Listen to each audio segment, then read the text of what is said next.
Assalamualaikum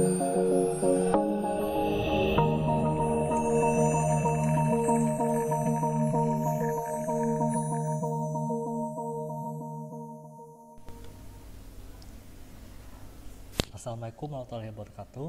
Selamat pagi semuanya. Salam budi luhur. Bertemu lagi dengan saya, Yudha Budi Perkasa, di video perkuliahan mata kuliah Teori Bahasa dan Otomata pertemuan 12 yang akan membahas tentang bentuk normal. Ya.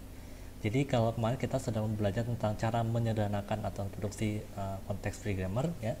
Nah, dari aturan produksi tersebut belum tentu dia bentuknya normal, ya. Walaupun bentuknya sederhana, tapi belum tentu normal, ya. Jadi dalam pembahasan kali ini kita akan membahas tentang bentuk normal dari aturan produksi konteks free grammar. Jadi bentuk normal itu ada dua macam. Yang pertama itu bentuk normal Chomsky atau CNF, ya. Kemudian ada bentuk normal Graebach atau GNF, ya. Nah, untuk ingatan saja, refreshing saja. Kalau Chomsky itu dia kayak laki-laki, ya, ibaratnya. Bukan bahas masalah gender, ya, tapi cara ingatnya aja. Karena Chomsky ini relatif lebih mudah untuk dikerjakan dibanding dengan Graebach, ya. Karena Graebach ini ternyata adalah seorang perempuan, ya. Seperti itu perumpamaannya. Nah, untuk CNF ini, ya, syaratnya untuk membentuknya adalah harus memenuhi kriteria aturan produksi CFG yang paling sederhana, yaitu tidak ada produksi useless, tidak ada produksi unit, dan juga tidak ada produksi epsilon, ya. Jadi kalau ketiga syarat tersebut ada salah satu saja yang tidak memenuhi, maka dia tidak bisa kita bentuk CNF-nya, ya. Kita membentuk CNF ini adalah pada ruas kanannya itu harus tepat membuat sebuah simbol terminal, ya, atau bisa juga dua buah simbol terminal yang berdampingan, ya. Jadi sebagai contoh, A masukkan BC besar itu termasuk, kemudian A masukkan B kecil juga termasuk, kemudian B masukkan A kecil masuk, ya. Lalu C masukkan BA besar, ya, atau D kecil, nah itu termasuk, ya. Jadi syaratnya adalah hanya pada ruas kanannya, yaitu ruas kanannya harus memiliki satu simbol non terminal, ya, satu simbol terminal, tepat satu simbol terminal, atau bisa juga dua buah simbol non terminal, ya, itu syaratnya, ya.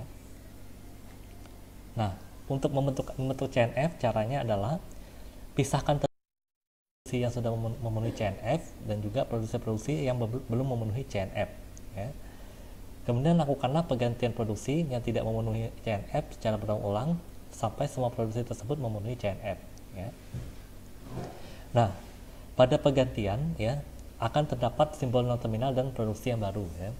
Itu biasanya dalam bentuk PN yang menghasilkan beta, ya. Betanya apapun, dengan syarat betanya itu harus memiliki satu simbol terminal ataupun dua buah simbol non terminal, ya. Nah, contohnya seperti ini, ya. Misalnya saya ada aturan produksi S masukkan B kecil A besar atau A kecil B besar, kemudian A masukkan B kecil kemudian AA kecil, ya, atau AA besar, atau A kecil S besar, atau A kecil, kemudian B masukkan A kecil lalu BB besar, ya, kemudian atau B kecil S besar atau B kecil, ya. Itu bagaimana cara kita membentuk CNF-nya. Ini kita anggap sudah memenuhi ketiga syarat tadi, ya, makanya kita bisa melakukan normalisasi, ya. Nah, aturan produksi yang sudah memenuhi CNF adalah A masukkan A kecil, kemudian B masukkan B kecil, ya. Ingat itu ruas kanannya itu memiliki satu simbol terminal, ya. Jadi sudah memenuhi. Sementara sisanya itu belum memenuhi, ya. Makanya kita harus melakukan normalisasi di aturan tersebut yang belum memenuhi, ya. Nah, di sini ada produksi baru yaitu P1 masukkan B kecil, ya.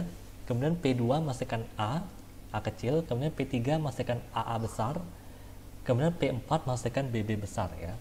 Ingat ruas kirinya harus tepat satu simbol non terminal. Ya, sebelah kanannya itu harus antara dua, ya. Pilihannya yang pertama yaitu simbol terminal 1 atau simbol non terminal 2, ya, seperti itu. Itu ketentuannya. Sehingga S masukkan BA itu B-nya kita ganti menjadi P1A, ya. Seperti itu. Kemudian ya, seperti itu. Dan A masukkan BAA, ya. B-nya kita ganti menjadi P1, ya. Selanjutnya masih di aturan produksi yang sama, ya. AA-nya kita ganti menjadi P3 ya, karena AA itu bisa kita ganti menjadi P3. Selanjutnya untuk A memastikan AS ya, A kecil S-nya, jadi A kecil ya, P2S. Nah, di sini sudah selesai karena A memastikan P2S itu P2S nya dianggap sebagai dua buah simbol non terminal ya, seperti itu.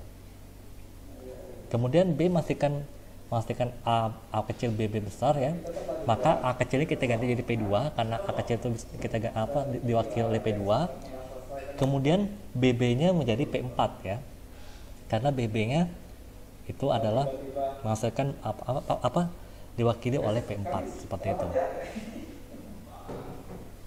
Nah, kemudian B memastikan B kecil S-nya, B kecilnya bisa kita ganti menjadi P1 ya, seperti itu. Dan ini sudah selesai ya, sehingga aturan produksi hasil normalisasinya adalah S memastikan P1A atau P2B ya, kemudian A memastikan P1P3 atau P2S atau A, kemudian B memastikan P2P4 atau P1S atau B ya, kemudian P1 memastikan B, P2 memastikan A, P3 memastikan AA, dan P4 memastikan BB ya. Nah, terlihat dari penyederhanaan normalisasi ini kita bisa membaca aturan produksinya dengan lebih mudah ya. Kan kita tidak perlu lagi menyebutkan oh ini A kecil, oh ini B kecil, tidak perlu, karena sudah pasti kalau kita menyebut dua kali itu adalah simbol non terminal, sedangkan kalau kita menyebut satu kali saja berarti itu simbol terminal ya, seperti itu. Kemudian beralih ke bentuk normal Gray-Budge ya. Bentuk normal Gray-Budge ini dia memiliki banyak konsekuensi teoritis dan praktisnya ya. Nah, dia akan membatasi posisi munculnya.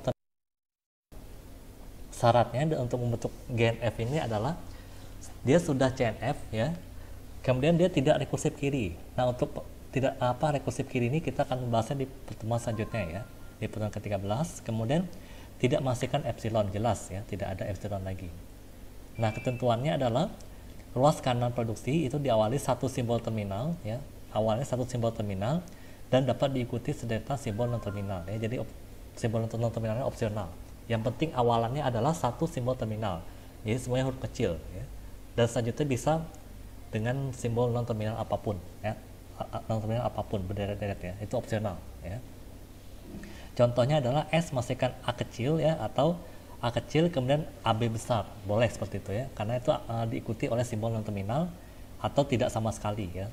Kemudian A memastikan A kecil B besar ya, kemudian B memastikan C kecil S besar. Nah, itu termasuk dalam bentuk normal Gray-Budge atau GNF ya. Kemudian cara membentuk GNF bagaimana? Seperti biasa, pisahkan dulu produksi yang sudah GNF dan produksi yang belum GNF ya. Kemudian urutkanlah simbol non terminal ya, dimulai dari simbol awal ya. Nah, urutannya bebas ya. Yang penting mudah untuk diproses ya. Tapi perlu diingat bahwa kita harus mengurutkannya dari simbol awal dulu ya. Kalau di soal tidak disebutkan simbol awalnya apa, maka anggaplah simbol awalnya adalah yang pertama kali disebut ya, biasanya S ya, biasanya S. Kemudian lakukanlah perubahan pada produksi yang belum memenuhi ketentuan pengurutan ya. Kemudian tahap terakhir adalah lakukan substitusi mundur sehingga semua produksi tersebut akan diawali dengan simbol terminal ya, seperti itu cara membentuk GNF. Nah, contoh soalnya ya seperti ini.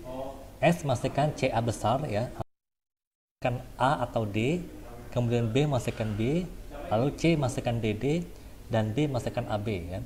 Ini semua sudah CNF ya. Nah, bentuk GNF-nya bagaimana? Kita lihat ya. Pertama, yang sudah memenuhi GNF adalah A memastikan A atau D, kemudian B memastikan B ya, B besar memastikan B kecil ya. Yang belum memenuhi sisanya berarti yaitu S memastikan CA, lalu C memastikan DD, dan D memastikan AB, itu yang belum GNF ya. Kemudian kita urutkan simbol non terminalnya ya, mulai dari simbol awal yaitu S ya, kemudian kita urutkan lagi menjadi S, A, B, C, D, misalnya seperti itu. Ini boleh kita tukar-tukar ya, A sampai D boleh tukar-tukar, yang penting S-nya jangan sampai tertukar ya, seperti itu. Kemudian lihat di aturan produksi yang belum GNF ya. S memastikan CA ya, S dan C itu dia sudah memenuhi karena S itu urutannya lebih awal daripada C ya. Kemudian C memastikan DD ya, C-nya itu sudah memenuhi karena C itu urutannya sebelum D ya. Kemudian D masukkan AB itu tidak memenuhi ya, karena A itu urutannya lebih dulu daripada D, makanya kebalik ya. Nah, karena A tadi masukkan A atau D ya, maka D masukkan AB-nya bisa kita ganti menjadi D masukkan AB atau DB ya, seperti itu. Nah, selanjutnya baru kita lakukan substitusi mundur ya. Karena D masukkan AB atau DB ya, maka C masukkan DD-nya itu kita ganti menjadi C masukkan ABD atau DBD ya, seperti itu. Kemudian karena C masukkan ABD atau DBD tadi ya, maka S masukkan CA-nya kita ganti menjadi S masukkan ABDA atau DBDA ya. Sehingga atau produksi hasil GNF-nya adalah S masukkan A atau DBDA, kemudian A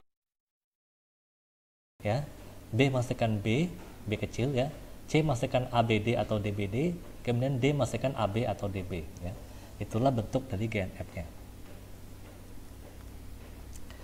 Oke, jadi untuk video kali ini cukup sekian ya. Silakan kalau ada yang mau tanyakan ya, tinggalkan komentar di kolom komentar. Saya sampai sini. Assalamualaikum warahmatullahi wabarakatuh. Dan salam budi luhur.